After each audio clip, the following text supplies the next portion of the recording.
ناظرین گرامی، السلام علیکم ورحمۃ اللہ وبرکاتہ۔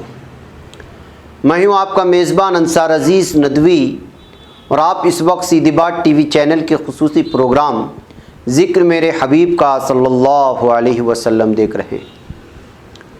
ناظرین گرامی، الحمدللہ ذکر میرے حبیب کا پروگرام کی 87ویں قسط ہے۔ گزشتہ ہفتے آپ نے دیکھا تھا اور سنا تھا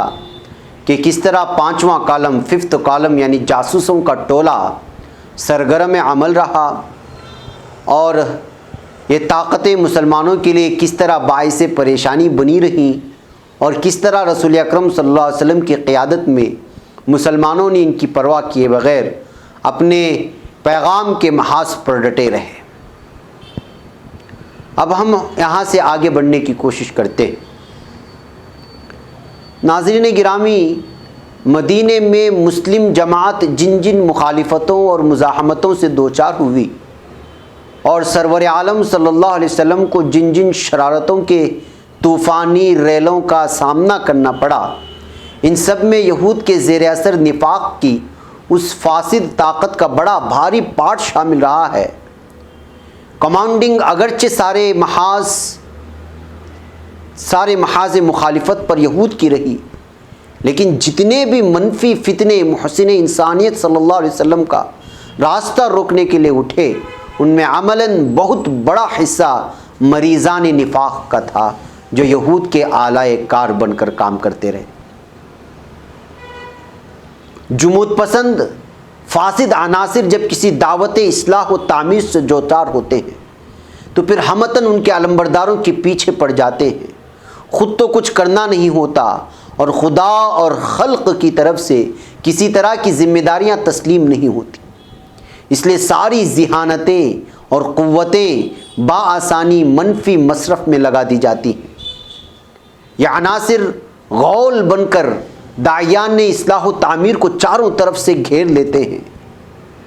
دوربینیں اور خوردبینیں لگ جاتی ہیں، پیمانے اور مستر سنبھال لیے جاتے ہیں، ہر آن بات بات کا تجزیہ ہوتا ہے، ایک ایک واقعے کا گہرا جائزہ لیا جاتا ہے، ہر معاملے کی چیر پھاڑ ہوتی ہے، کوئی ٹیڑھ ادھر سے نکال لی جاتی ہے، کوئی کجی ادھر سے تلاش کی جاتی ہے، اور پھر ڈونڈی پیٹ پیٹ کر اعلان کیا جاتا ہے کہ لوگوں دیکھو، یہ گمراہی ہے، یہ فساد ہے، یہ کفر ہے، یہ اسلام دشمنی ہے، یہ بزرگوں کی توہین ہے، یہ اکابر پر تنقید ہے۔ چنانچہ اندھی مخالفت کے نشے میں بہک کر جب کسی بھلے آدمی اس کے مفید انسانیت کام کو نقصان پہنچانا مطلوب ہوتا ہے، تو پھر ایک طرف ہر بھلی سی بھلی بات کے اندر سے کیڑے نکال کر دکھائے جاتے ہیں، اور دوسری طرف اس کام کرنے والوں سے ذرا سا بھی سہو ہو جائے، بھول ہو جائے، تو بات کا بتنگڑ بنا کر رائے عام کا طوفان اٹھا دیا جاتا ہے، رائے عامہ کا۔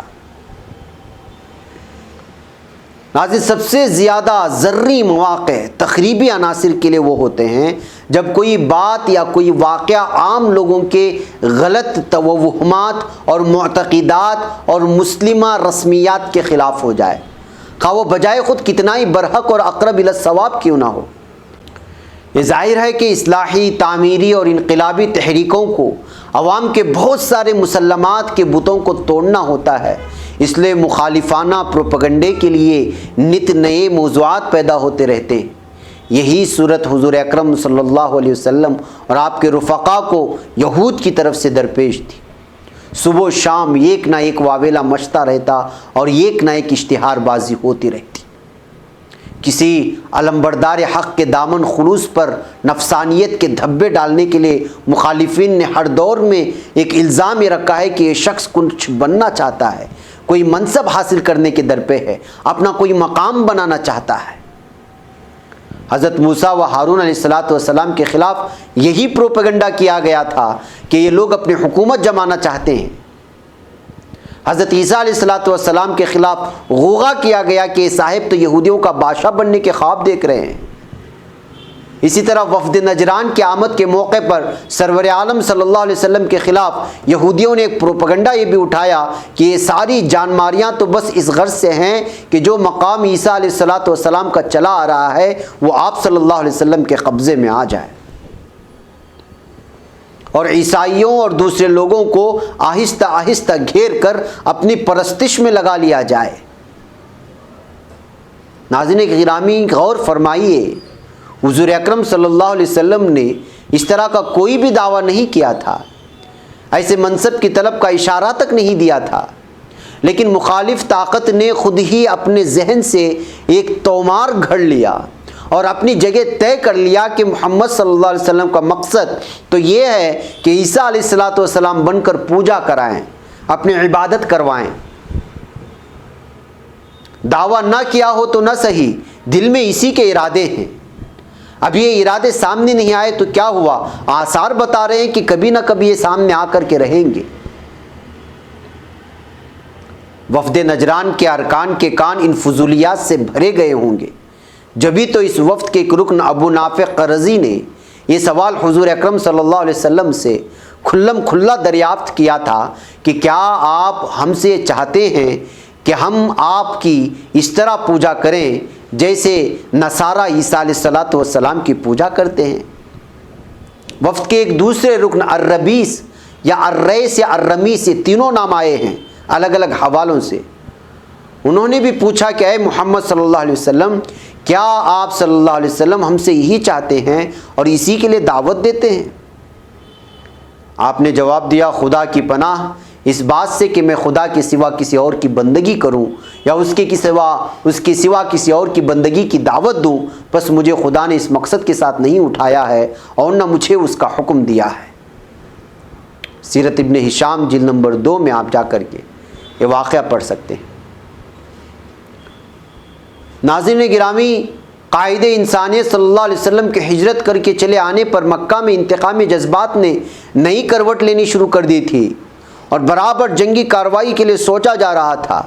ان کے جاسوس مدینے کے اطراف میں گھومتے تھے۔ ان کا سلسلہ نامہ و پیام خفیہ طور پر یہود مدینہ کے ساتھ شروع ہو چکا تھا اور ان کی فوجی دستے وقتاً فوقتاً اسلامی ریاست کے حدود اثر تک پہنچنے لگے تھے۔ اس کے جواب میں اسلامی ریاست نے بھی اپنے چوکنا رہنے کے نظام کو برسر عمل کر دیا تھا۔ فوج اور غیر فوجی پارٹیاں گشت کے لیے نکلتی اور قریش کے جاسوسوں اور فوجی دستوں کی نقل و حرکت کا جائزہ لیتی رہتی۔ مدینہ اپنی اس نقل و حرکت سے قریش کو ایک طرف احساس دلانا چاہتا تھا کہ ہم سوئے نہیں پڑے ہیں، اور ساتھ یہ اندیشہ دلانا بھی مقصود تھا کہ اگر تم نے امن کی فضا کو خراب کر دیا تو پھر تمہارے تجارتی قافلوں پر یہ شاہراہ بند ہو جائے گی۔ اسی نظام دیدبانی یعنی جاسوسوں سے چوکنا رہنے کے تحت جمادی الاخر سن 2 ہجری کے آخر میں 8 آدمیوں کا ایک دستہ قریش کی نقل و حرکت اور ان کے آئندہ منصوبوں کا جائزہ لینے کے لیے قائد انسانیت صلی اللہ علیہ وسلم نے روانہ فرمایا۔ اس دستے کو کسی جنگی کارروائی کا مجاز نہیں ٹھہرایا گیا تھا، لیکن ان کی مڑبھیڑ قریش کے ایک چھوٹے سے تجارتی قافلے سے ہوئی تو اس عالم تقابل میں باہمی ذہنی کھچاؤ ایسے نقطے تک جا پہنچا کہ اسلامی ریاست کے دستے نے حملہ کر کے ایک آدمی کا قتل کر دیا، بقیہ کو گرفتار کر کے مال و اسباب سمیت مدینہ لے آئے۔ یہ واقعہ چونکہ جمادی الاخر کے خاتمے اور جبکہ آغاز کے دوران میں کسی وقت ہوا تھا،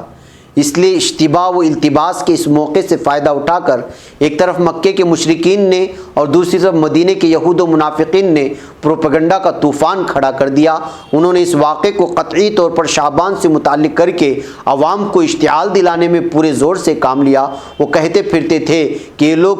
چلے ہیں بڑے اللہ والے بن کر، اور حال یہ ہے کہ ماہ حرام تک میں خون ریزی سے نہیں چوکتے۔ شعبان میں جنگ و جدال نہیں تھا عرب میں اس وقت کی روایت کے مطابق۔ اس پروپیگنڈے کا نتیجہ مسلمانوں کے حق میں بہت ہی نقصان دہ تھا۔ یہ مختصر سی نوخیز طاقت